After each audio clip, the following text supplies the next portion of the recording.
I'm going to focus a little bit on Johnny.Decimal, these first ones, just to give you an idea of the overall concept if you don't already know, because that's going to be very useful. So let's kind of philosophize a little bit. I think of the job of my system as being this. When you sit down at your computer or on your phone, or when you interact with technology in really any way, the question is, what's there? As in, what do you have access to in that moment? And the answer is literally everything in the whole world. Every file you've ever created or thought about, every website you've got an account on, every message or email or anything you've ever sent, every cloud service you've stored a file on, every book ever written, every website there, everything. And that's overwhelming. Of course it is, it should be. It's this enormous thing that just simply didn't exist. Certainly 30 years ago, but even really, I think in the last 10 to 15 years, our use of computers really has, like everything now, we're talking about this on my Discord, I paid for the drying machine upstairs with my phone the other day. That just didn't happen a few years ago, okay? So that's the job of my system, is to try and get you from this notion of the whole world and everything in it, which is too much, and to filter you down to the thing that you sat down at your computer to do. And the point of the system is that we do this in a series of gradual steps. And each of those steps is designed to be easy and have as few decisions as possible, because every decision you have to make is a decision to make, and we know how difficult they are. So here's a map of this notional idea of kind of the world and everything in it, and all of the things that can be on your computer. Obviously, this is a very simplified example.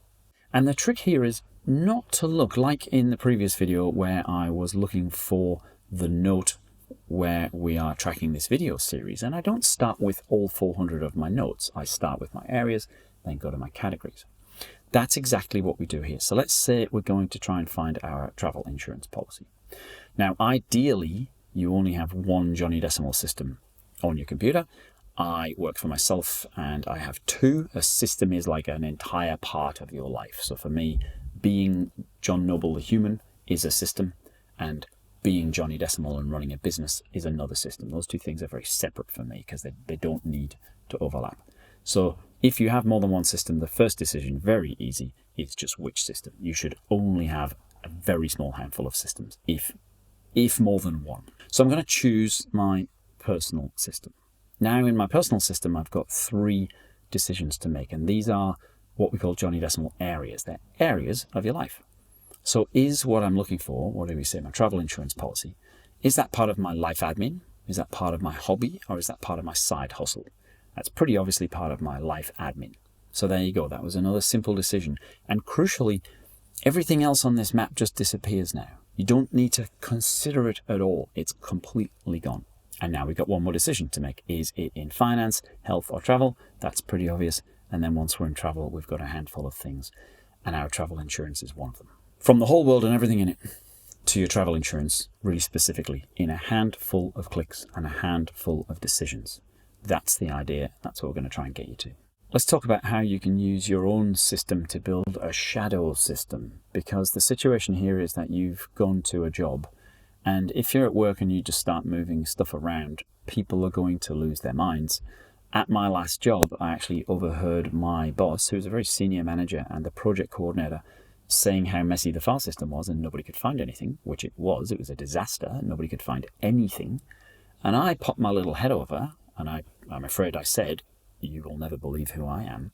And I told them about Johnny.Decimal, and they never asked me again to help them organize the files.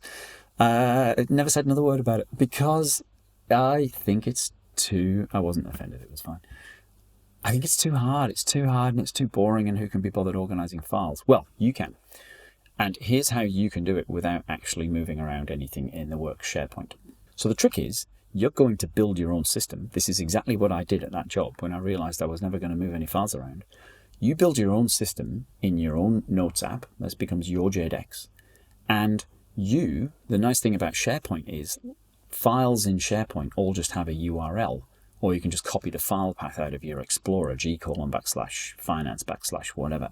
You can build your own system in your notes, and all you do is you copy the locations of files to those notes. And now you don't go browsing through the horrible system that nobody understands. You go to your index and you browse through your neatly organized index, and when you reach the point of the thing you want, you've got a link there that takes you straight to it.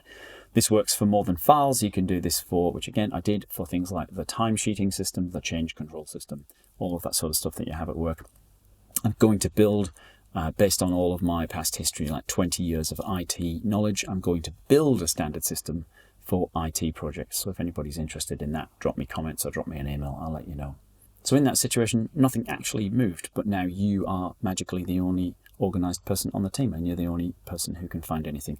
And your boss is going to realize that eventually, and then maybe they'll let you restructure it all, but probably not.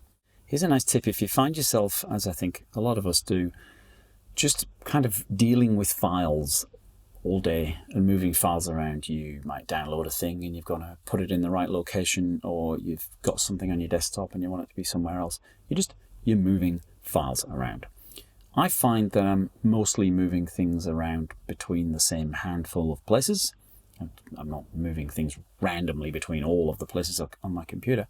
It's usually between my personal systems folders, my work systems folders, my desktop, my downloads, those sorts of places. So what I do is I leave this window open all the time. And when my computer reboots, if it's not there, I set it up again. And it's one window.